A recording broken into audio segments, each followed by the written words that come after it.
Pessoal, a equipe da Sphinx reuniu tudo que saiu de novidade desde o começo da pandemia e a gente queria compartilhar isso com vocês, então eu peço que vocês compartilhem com o máximo de pessoas para que essa mensagem se transmita e a gente possa comunicar para um maior número de pessoas possível.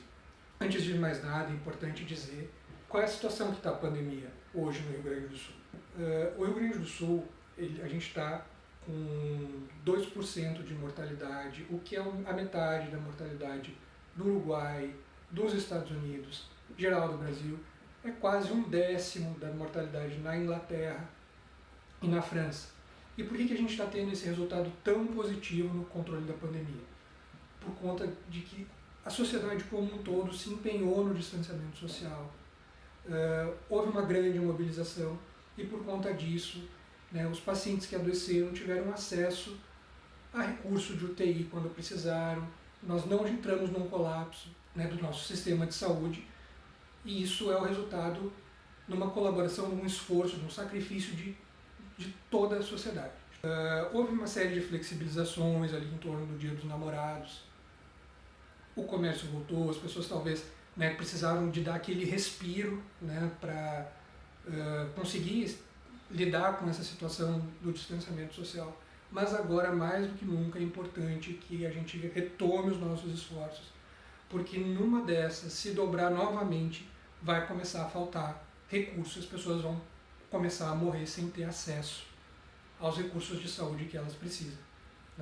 Então, assim como eu acho que essa mensagem é importante para reconhecer o esforço de todo mundo e dizer que isso que todo mundo se empenhou a fazer lá naquele primeiro momento salvou muitas vidas, que se a gente deixar a coisa solta a partir de agora, também a coisa vai sim se perder como se perdeu em outros lugares e muita gente vai morrer por não ter condições de acessar o leito de UTI quando precisa. E a equipe da Sphinx preparou 5 recomendações para ajudar você a lidar melhor com esse momento em relação à pandemia, levando em consideração tudo que saiu de novidades do meio científico em relação às melhores práticas de cuidado que são possíveis.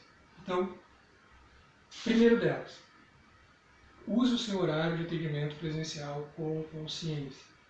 Os horários de atendimento presencial em clínicas eles estão sendo disponibilizados de maneira reduzida, para evitar aglomeração em sala de espera, para evitar uma grande circulação de pessoas que leve o vírus a circular muito naqueles espaços e eles deixarem de ser espaços de saúde e se transformar em espaços de contaminação. Existem situações de saúde que precisam ser presenciais. Então, caso você tenha uma necessidade de um atendimento presencial, vá sim à sua consulta, mas caso você não possa ir e tenha agendado, desmarque com antecedência para que esse horário possa ser disponibilizado para outra pessoa que também tem necessidade de fazer um atendimento presencial. Use com consciência o seu horário.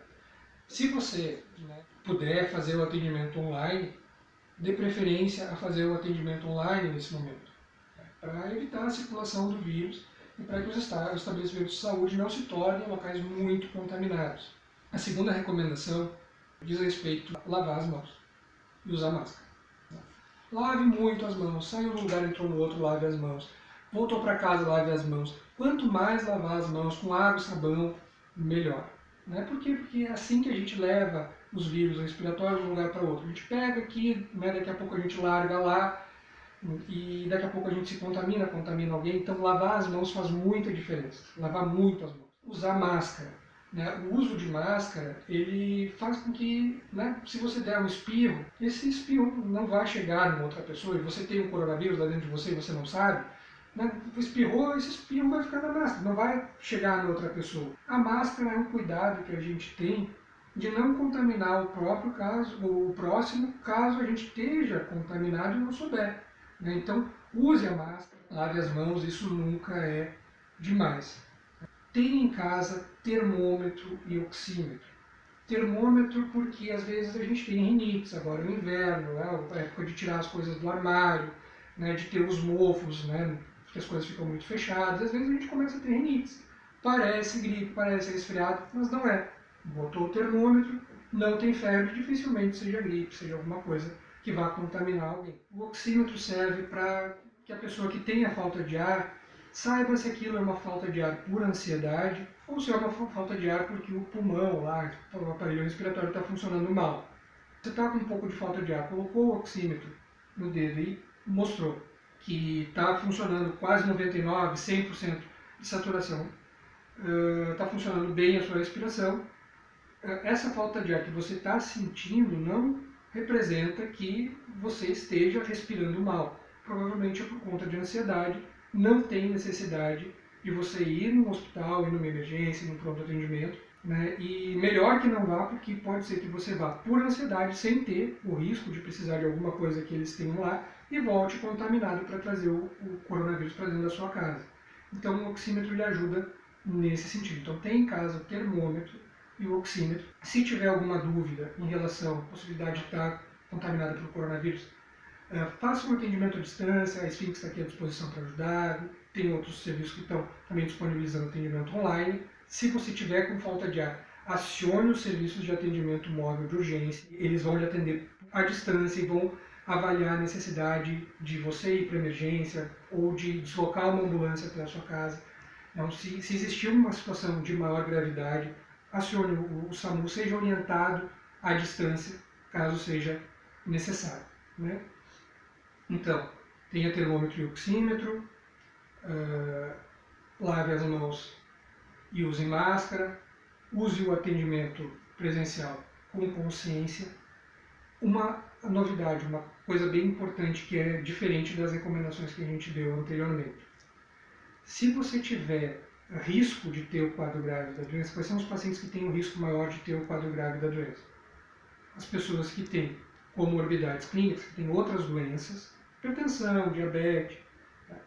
E as pessoas que têm mais de 60 anos.